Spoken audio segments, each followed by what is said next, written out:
Hey, have you ever thought about starting your own podcast? Well, Anchor is a one-stop shop for recording, hosting, and distributing your podcast. And best of all, it's 100% free and ridiculously easy to use. I love it for the simple fact that it brings the sponsors to you. You don't have to search for them, and they distribute it to all the major platforms for you. So if you want to start a podcast and make money doing it, go to anchor.fm/start. Again, anchor.fm/START to join me and the diverse community of podcasters already using Anchor. And that's it. Let's go. Allow me to reintroduce myself. Now tuned into the greatest. Supreme on the track. What's up, everybody, and welcome to another episode of the Supreme Decisions Legal Minute Podcast. And this is your host, Supreme Decisions.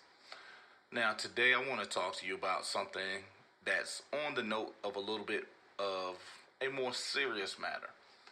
And the reason being is because I'm a parent. And I look at the different things that are going on in, I guess, this day and age or in this culture. And then I think about the things that I actually have to offer and what it is I can offer you in this. Because today I want to talk about the dangers of social media to our children and where the Supreme Court stands on this. So if you need a few seconds, I'm going to give it to you because I hope you enjoyed our sponsors before the video, or for this case, the podcast began. Because tonight I'm actually going to give you something that may stick to your ribs a little bit because of the subject matter itself. And it's going to come from Packingham v. North Carolina. And it's a First Amendment freedom of speech public forum doctrine case. And for those who don't know exactly the context of each, it deals a lot with pretty much social media and the access that others have to our children because of it. I'm going to give you a few numbers that, you can actually sit down and go over. You can look up and see how close I am or what studies have been done on it. And this podcast today may not run an hour, but it's something that definitely needs to be heard. It's definitely something that needs to be researched. It's also something that needs to be kind of brought close guarded. And what I mean by that is the fact that I have teenage children, but I also have younger children. And one of the things that scares me the most is some of the stuff that I see on social media, let alone some of the stuff I hear about on social media and some of the results that come from social media, because most people have taken that as a place of reality when in fact it's not in all cases. Because even myself, whenever you're looking at my YouTube videos, you're seeing things that are there but technically not, because what I'm giving you is what I want you to see. I don't give you all of my rants. I don't give you all of the angry black guy moments. I don't give you that. I give you what you need to have for the most part, and the substance that needs to be there. So I hope you got everything that you needed. Hope you got your drink and popcorn next to you, because it's time to go to work. Now, today, when we're talking about the dangers of social media to our children, I'm going to start off with Southeastern Promotions Limited versus Conrad. And it was a Supreme Court case which 420 U.S. 546 in 1975. So when you're dealing with these and you're looking at these cases, they're not new cases. So most of the stuff that we deal with are held for the most part predating the internet. But it kind of correlates, which is why I give you a lot of cases the way I do. Because every situation does not fall under the exact same context.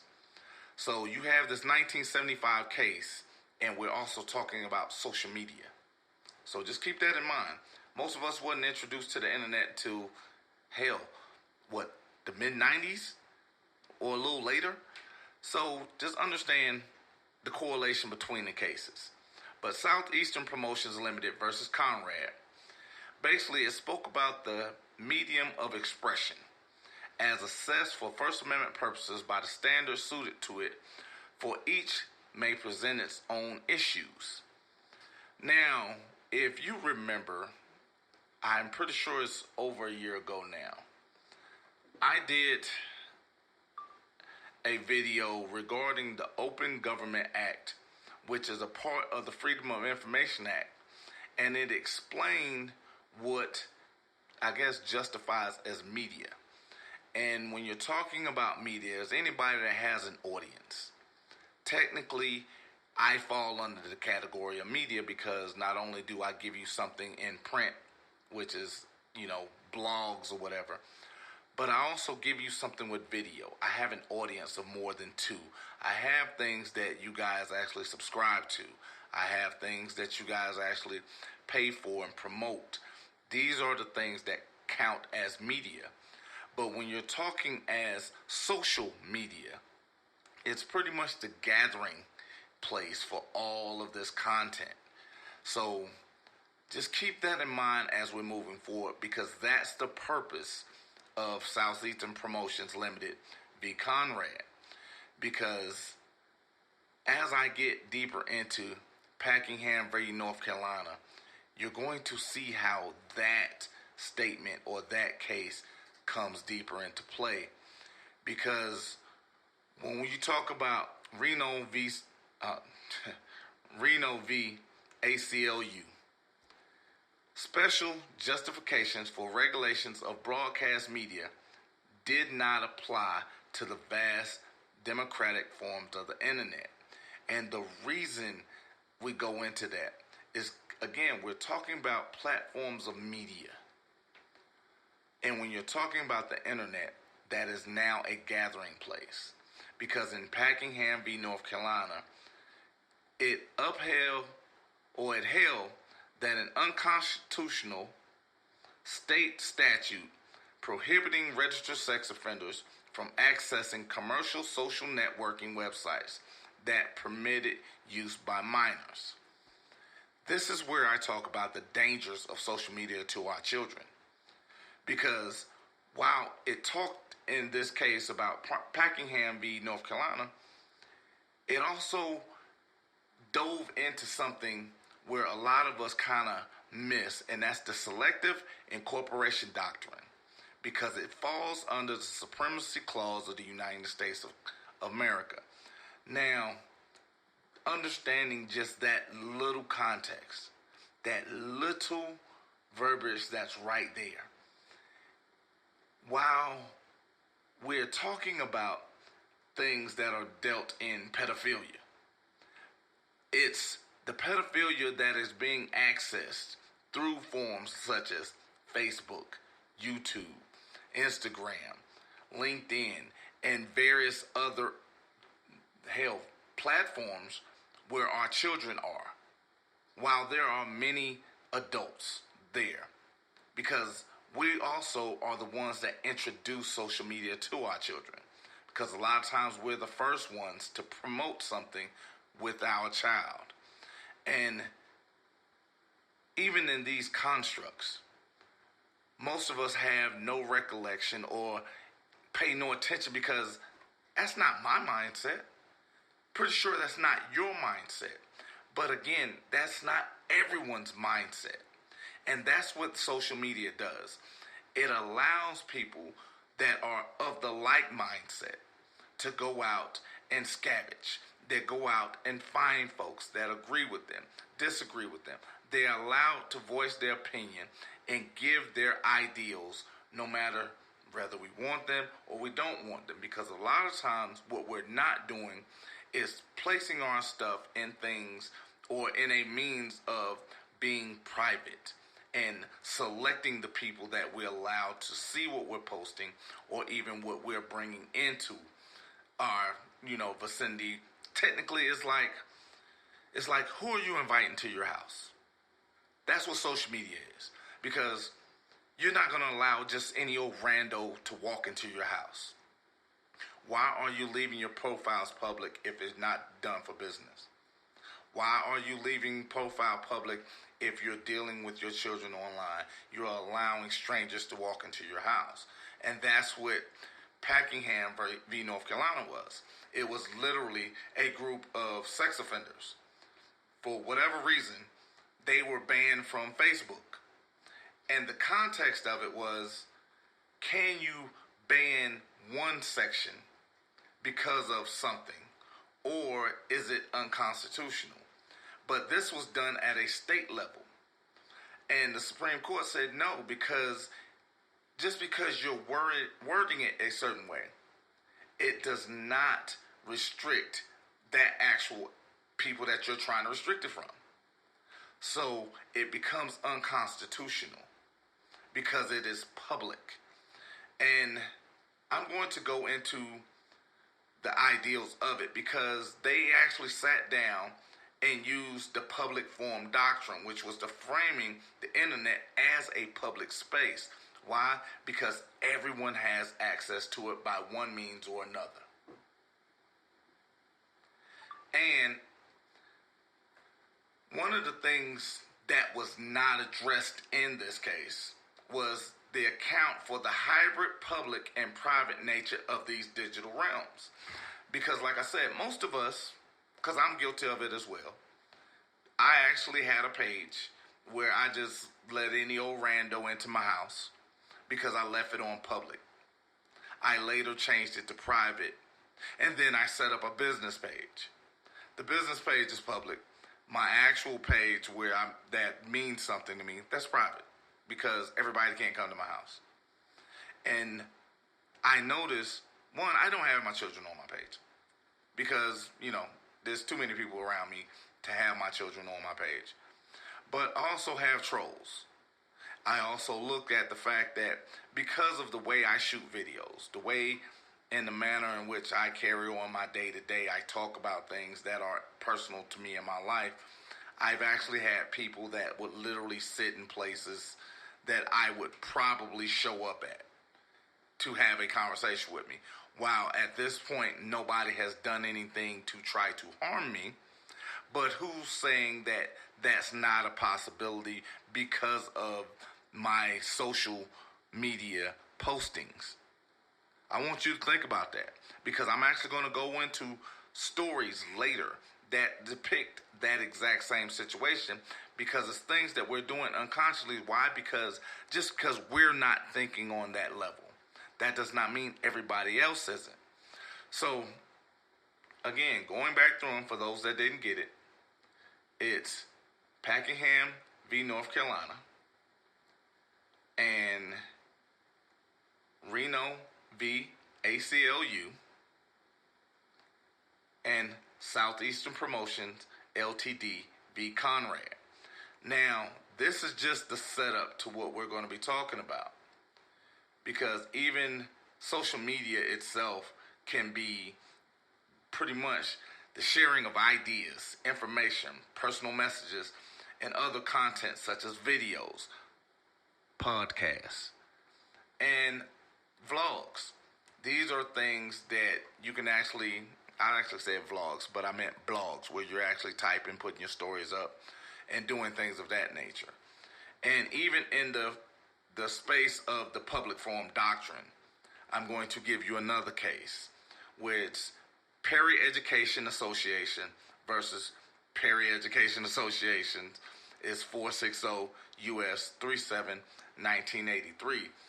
And this pretty much set up the public forum doctrine because the Supreme Court divided forums into three types. Traditional public forums, which are, parks, pools, libraries, any place that you would actually gather. Even restaurants fall under traditional public forum. Designated forums are places where you're going and you talk about the voting restrictions. Even they have areas in a lot of places that are your First Amendment areas because a lot of times you have people that are shouting on the sidewalks or shouting from whatever because they want to force their opinion on you. But there are designated areas for that. And then you have your non-public forums.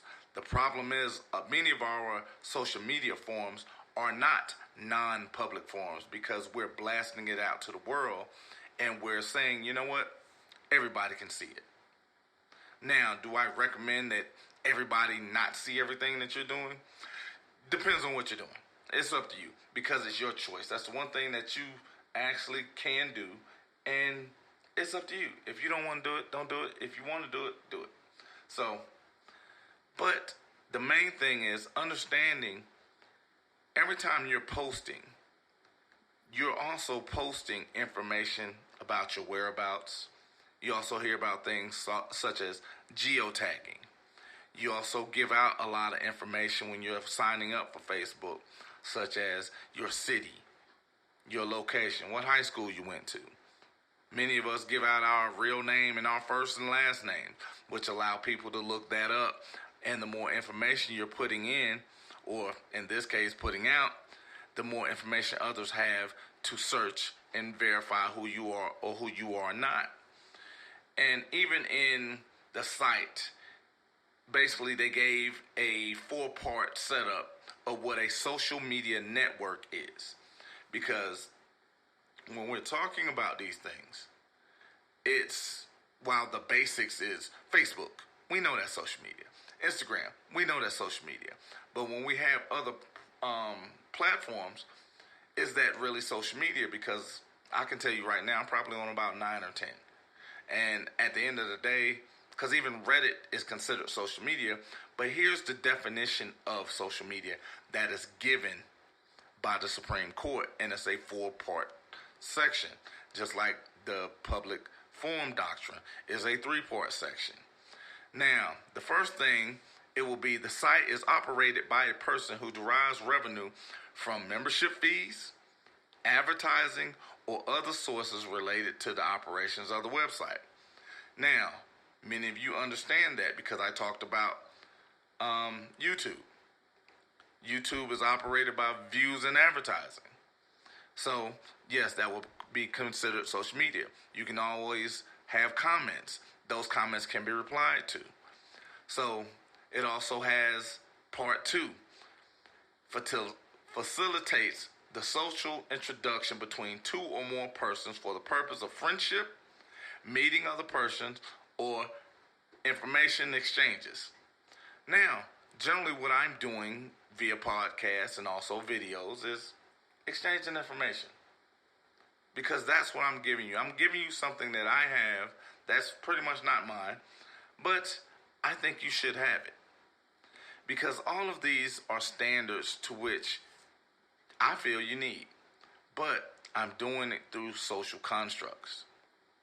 Now, 3, it allows other users to create websites or personal pages that include information like a username or nickname, photographs posted by a user, and accessible links to the personal profile of a user's friends or associates on the same site.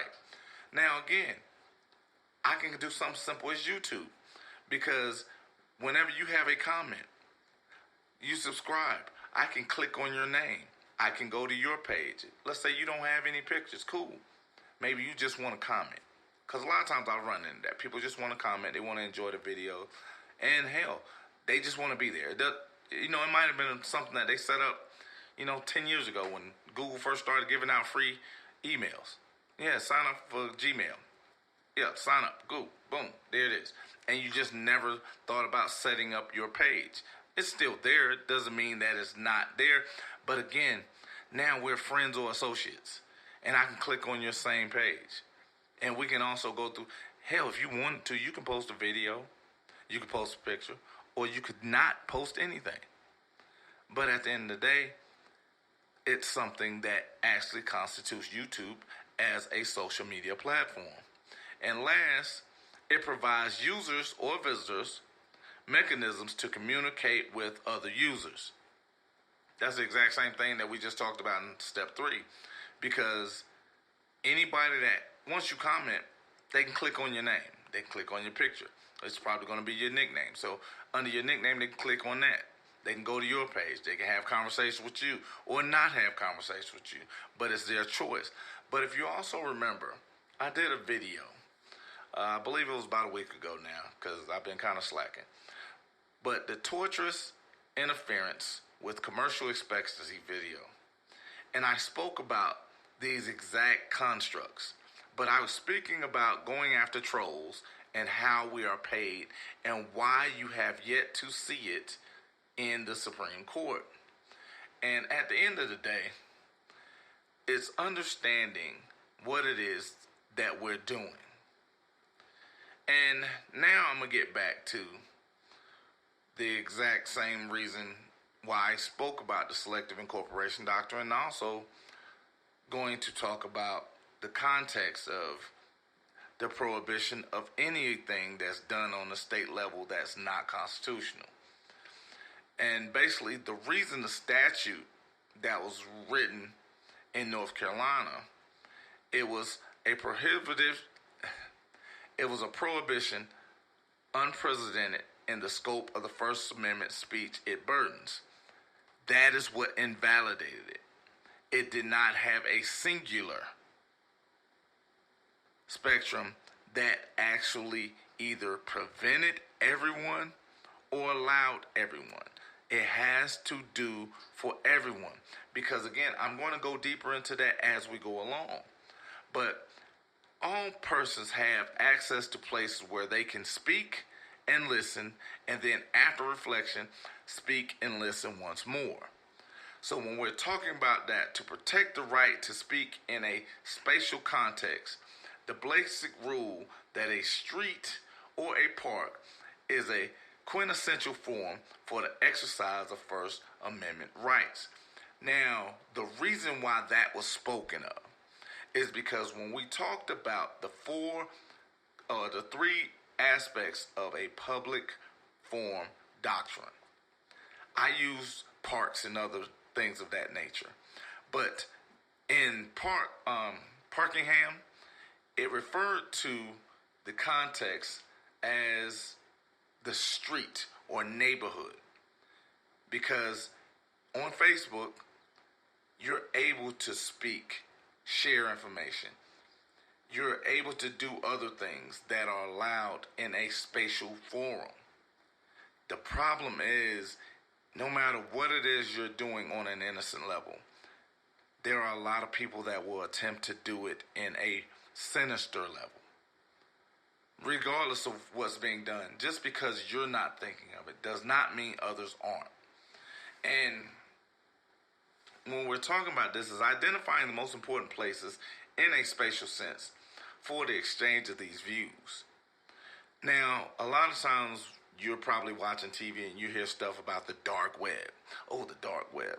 And then you look at even Facebook. And I hate to keep going back to them because it seems like I'm beating up on Facebook. Well, Facebook has its purposes. But at the same time, Facebook is one of the places that has a lot of what they call secret groups. Now, that's where you take the private sector of Facebook. I'm going to say that one more time. That's when you're taking your sector private. Because now you're screening who's coming in. You're monitoring what's in there. And then you're not allowing a free exchange as far as what leaves. Because now it becomes work product. Because it's a part of something that's in a private space. It's not for everyone. The thing that happens is we have our children that we're posting pictures of. We have our children that are posting pictures. We have these pedophiles. We have these other predators that are out there. Because even there was a context of a place where they were doing sex trafficking online through Facebook, through other mediums. And these are the things that they were using, these private sectors in open areas, because people are not conscious of their surroundings. So when you're looking at what you're posting, what your children are posting, every time you post something, you're giving out a little bit more information about yourself.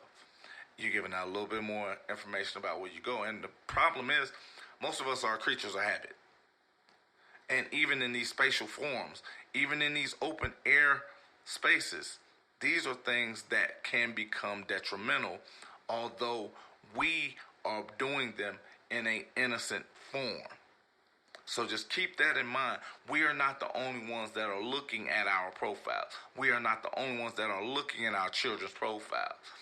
And so when we're talking about cyberspace and social media in particular, extreme caution before suggesting that First Amendment provides scant protection for access to the vast networks of the internet, the forces and directions of which are so new, so pertain, and so far-reaching that courts must be conscious that what they say today might be obsolete tomorrow. Now, one of the things I want you to get from that statement, because what's said today may be obsolete tomorrow, I want to give you the whole context of that statement, because the biggest issue in anything that's being done is governmental interest. I'm going to say that one more time. Governmental interest. Because anything that the government has their say in, it must not burden substantially more speech than is necessary to further the government's legitimate interests. So whenever they're actually imploring their revenue generation tactics, it also has to have something that does not burden the citizens. I want to say it must not have something that burdens the citizens that they are working for. And to give you a kind of a broader sense of that, anybody that has been listening to me for any time, you understand I did 3 Roe v. Wade podcasts. Each one of the Roe v. Wade podcasts, I gave you something different. Because I gave you different ideals, I gave you different conversation, but I talked about the exact same case in very, very, very many contexts. Because the case itself, while they gave a conjective decision at the time, and most people thought it was just about abortion, listening to those podcasts, it gave you the broader view of what Roe v. Wade actually meant, because the context of what was said then, what it means now, still holds true, and it's not just about abortion. So just keep that in mind. So even in this, while it seems like they're protecting pedophiles, because that's actually what I started reading this crap for, because I was like, hold on, what? Who? What? The bazooka was who? I couldn't get it. So I had to read through the case through its entirety. And then I ran through a pull-up that I did from the Harvard Law Review website, and they had a very interesting doctrine that was written up on it. And as I read through it, I began to understand it more. Because I was like, okay, while I may not agree with why it was done, I understand the stance on it. Because at the end of the day, the protection of my child lies with me. I should not rely on anybody else to protect my child. Unfortunately, that is where we are in this country. The protection of our children belongs with the parents. Us as parents, we are liable for the protection of our children. That's pretty much the long and short of it. And social media is no different. Social media, said the court, provides the opportunity to access and share information on any subject, thus offering perhaps the most powerful mechanisms available to a private citizen to make his or her voice heard. Now, you heard me speak about the secret rooms on Facebook. Now I'm going to ask you a question. Do you think Facebook is the only one that has secret rooms that are in a public area? I just want to know that. Answer that. You can actually leave a comment on that. Because there are many sites that are out there. Facebook has just happened to be one of the largest. Instagram, Snapchat, all these have secret rooms. They have secret access. Even Periscope has secret areas. Why? Because there are things that are not public. So just as you have these closet people that are, building cars or whatever, you also have people that are doing unsavory things on these same exact platforms. And again, YouTube came out with a new child protection policy. They even give a course on how your children should shoot videos if they are going to have a YouTube channel. Why? Because children love to watch videos. And I saw my son one day. We were just sitting down chilling.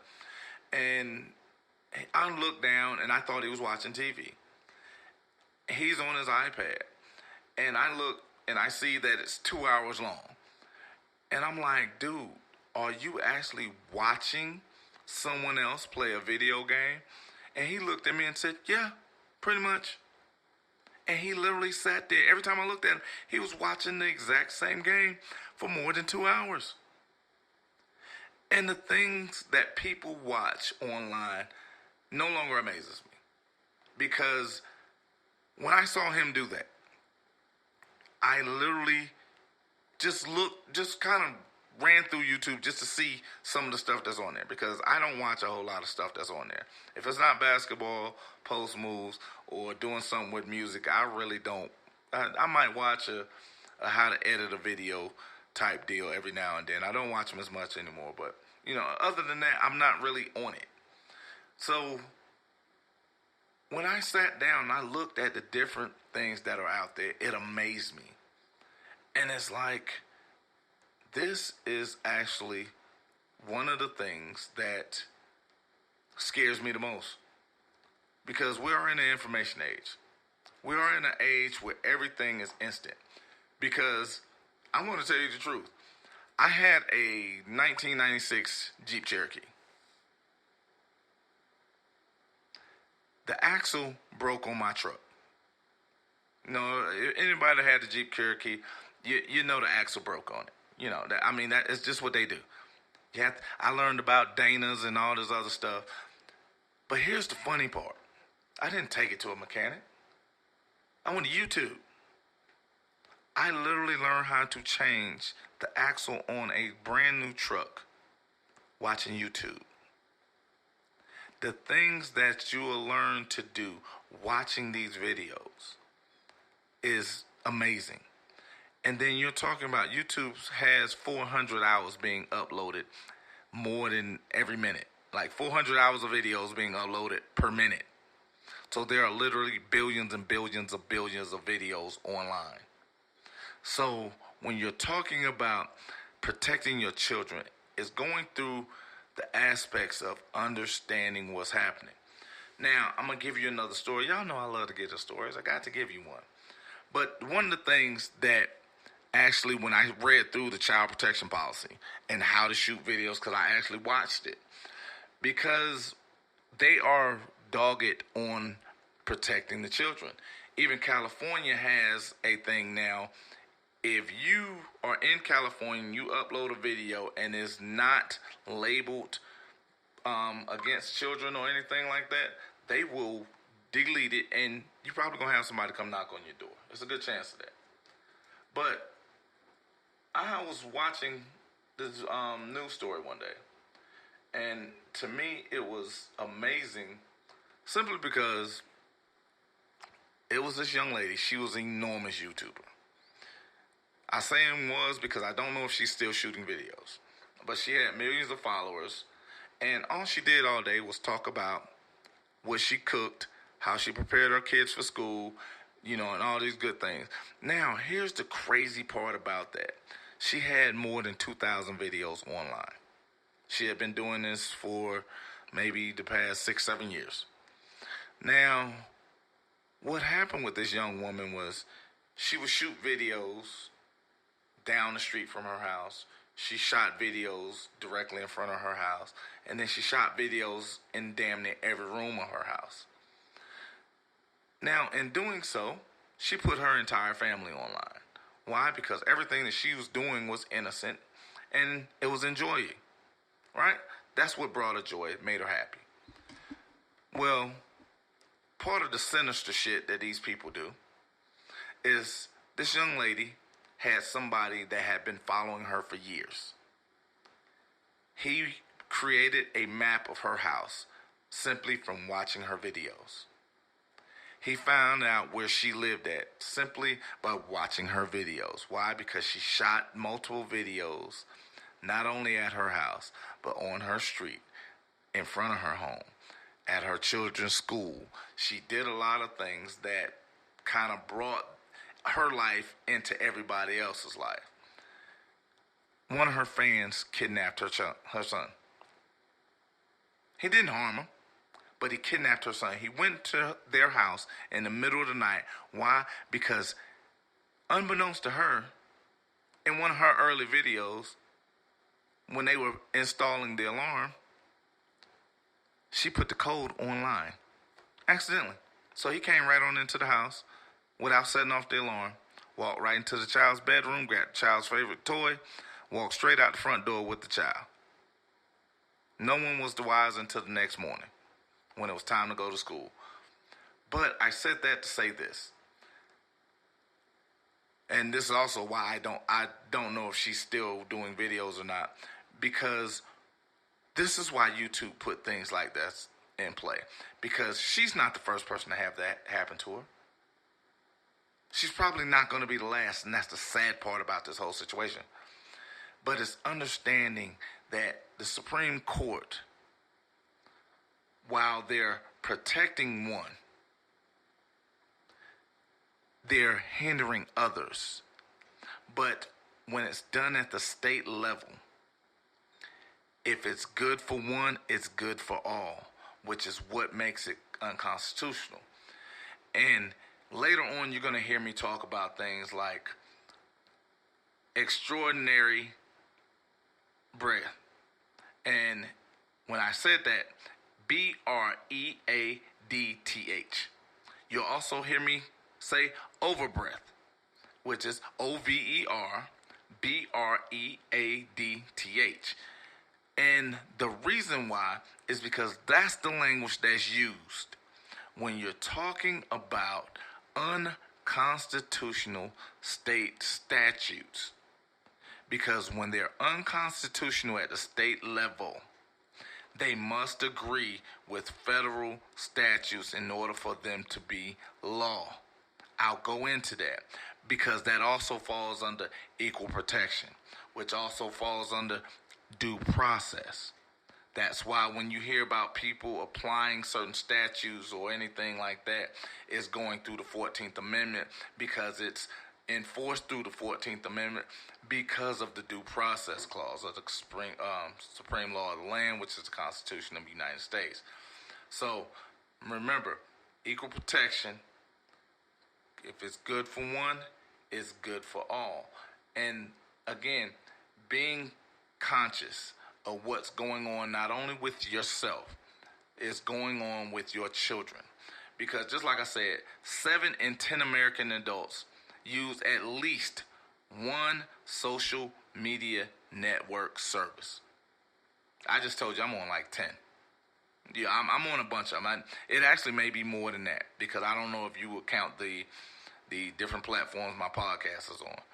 But, you know, if that's the case, I'm on over 30. But understanding that, and a lot of times, like I said, us as parents, we put our children on our public pages. So we're the first one that introduced the children to social media. And then there are children having their own pages as young as 5 years old. I want to say that one more time. There are children that have their own social media pages as young as 5 years old. They have no idea how to deal with people that are interacting with them. They have no idea what's going on, what's being said to them, what's being introduced to them. And there are people out here that we as parents have a duty to protect them from. And that's even whether it's in real life or on social media.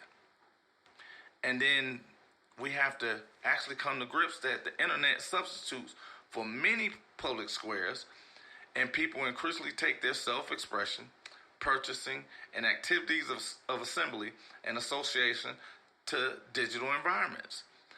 Because even Facebook now has watch parties. Like, you ain't even got to go to the movies by yourself. You don't even have to Netflix and chill by yourself.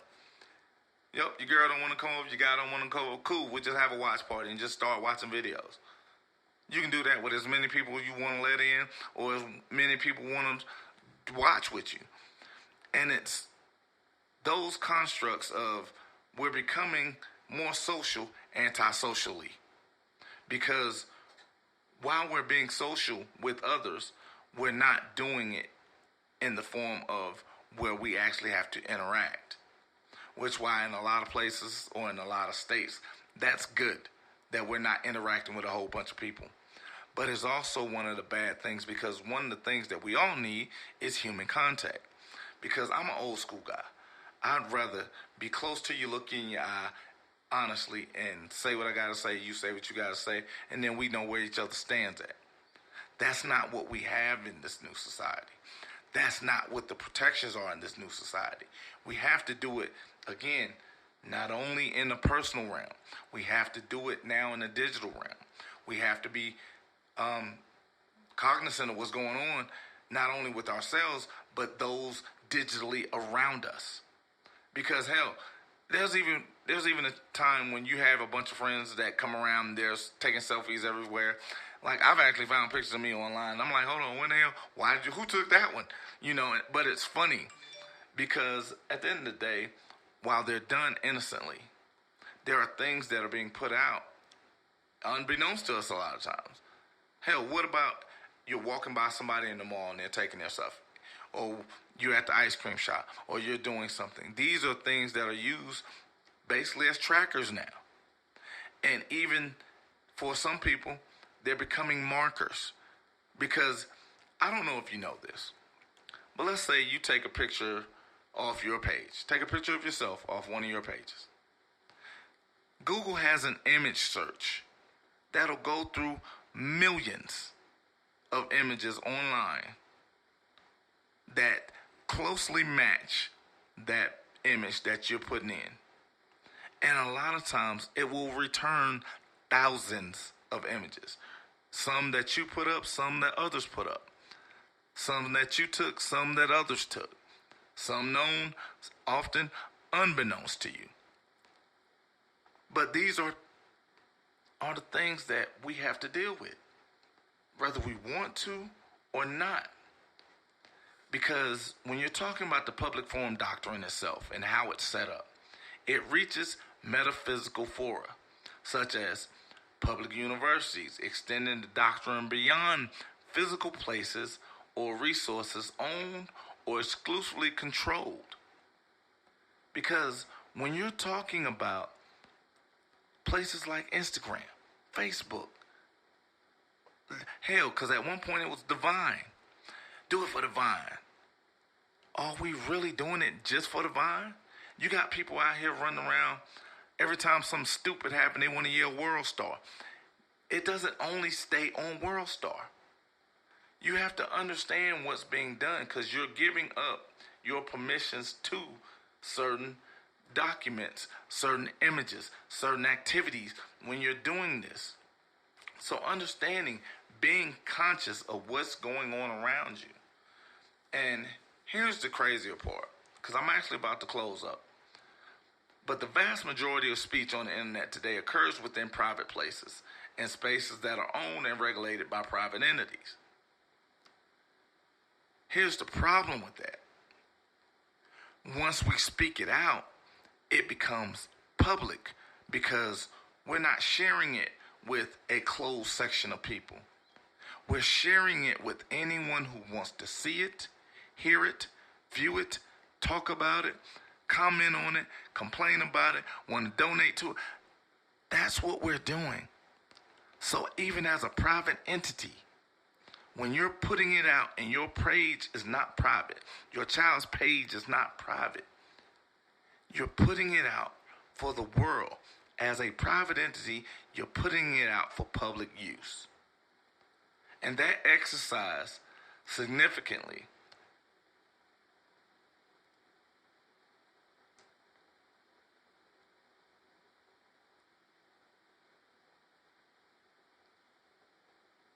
desecrate the censorship expression, or terminate the service altogether. Because what you are failing to realize, even in that little brief moment, that while you're doing something and you're doing it with love, it needs to be done with extreme caution.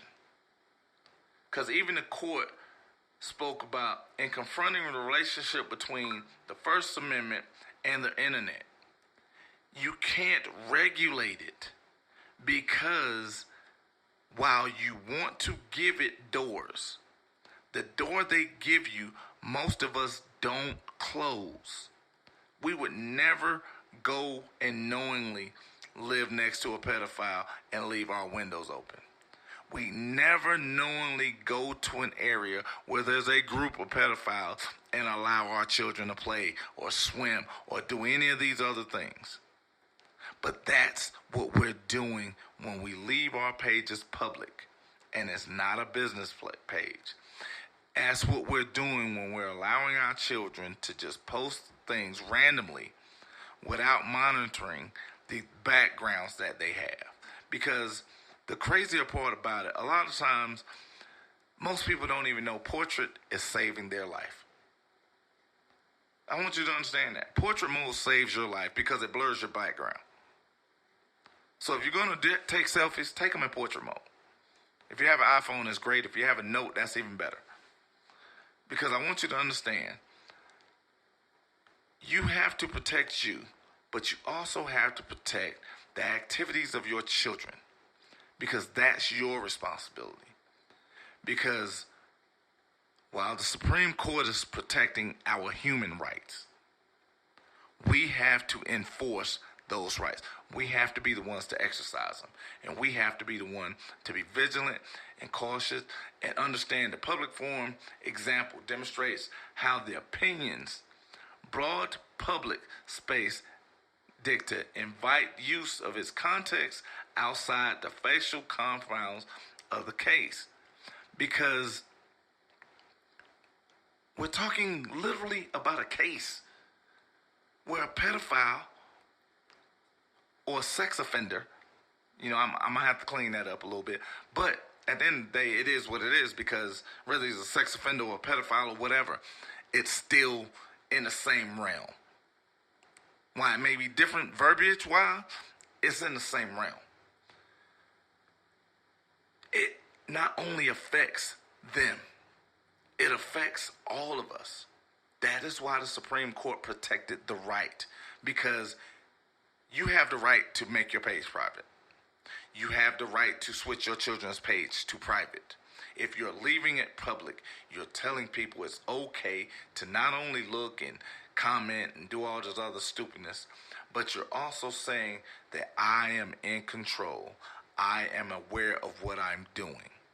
And a lot of times we are not consciously aware of these things, because again, it's not that we don't care. It's because we don't think like them. We're not thinking sinister. We're not the ones going through and trying to manipulate and take apart things that are there. And we're not looking for those advantages to actually walk into something that we don't need to be in. And lastly, in addition to its effect on the public forum doctrine, Packingham's public space rhetoric could reinvigorate the argument that certain digital platforms qualify as state actors, pursuant to the exception to the state action doctrine in Marsh v. Alabama, 326 U.S. 501, 1946. Now, I am not going to get deep into that, but I just want to give you pretty much the context of it, because the case that kind of used Marsh v. Alabama was the case where President Trump, he went out on his Twitter account and he was blocking people. Now, the reason it was overturned that he could not block people is because you're president, and the people that you're blocking are your constituents. You don't have to like their opinions. You don't. But you can't not have them because you're on a public forum. His page is not private. Now, while you're maybe not the president, but you are still saying, hey, you can go ahead and post what you want on there because I'm going to post on there. Because the stupidest thing I hear people say all the time, and it irritates me because while it's true, the context of what they're saying is true. I give you that. But what they're saying is stupid because I heard a young woman say, it's my MFing page. I'll post whatever I want. That's great. The problem is, are you conscious of what you're posting? Just because you're not thinking one way does not mean that you're posting in a means that allows the protection of those that are around you. You have to be cautious of not only yourself, you have to be vigilant for those that are around you and not able to protect themselves. Because I don't care if your child is 18, 20, 35. Well, 35, they pretty much on their own. But if they're below 20, I think you need to be kind of monitoring what's going on, asking questions, making sure they understand the things that go on around them. Because I'm one of the people, I half-ass pay attention to a lot of stuff. And a lot of stuff doesn't really bother me. But I also have size. So, I don't know if anybody wants the problems. But if they want them, I'll give them to them. Because, I keep a couple ass whoopers with me. But everybody's not 6'4", 275. Everybody's not on go every time they walk somewhere. Everybody's not ready to go just because nobody's just looking for an excuse. Everybody's not built that way. And I get it. That's cool. But I want us to actually now understand, while it may seem one way on the surface, cases that are being tried, cases that are being set forth, while they protect us, the original context may not be conducive or even one that we're comfortable with. Because I'm not even going to lie. Reading through this case, I was not comfortable with it. I was not comfortable with the language. I was not comfortable with a lot of it. But at the end of the day, I'm pretty sure I'm comfortable with protecting my children. I'm pretty sure at understanding the aspects of the case and what it was used for. And I'm pretty sure this is something that not only I need, but people, not everybody that listens to it is going to need it. But I'm pretty sure somebody else is going to need it. So if one other person needs this, if one other person applies this, if one other person takes note of this, then this is what I was supposed to do. Because as for me and my house, I'm going to protect that. That's me. That's what I do. That's what I'm put here for. Because at the end of the day, all of us have a job to do. And the one thing that we do have is the protection of our children. So, be vigilant when you're online. Make sure you're posting in a safe manner. And make sure that your children are protected while they are online. And that's all I got today. I appreciate you guys. I appreciate my donors. Keep donating. Let's keep going. Let's keep growing. It's Cash App, Google Pay, Apple Pay, Venmo, and Zelle. So, I love you guys. We're going to keep going. And I will see you guys next week. And I hope you enjoy your turkey day. The chicken colossus. I'm going to show you how great I am.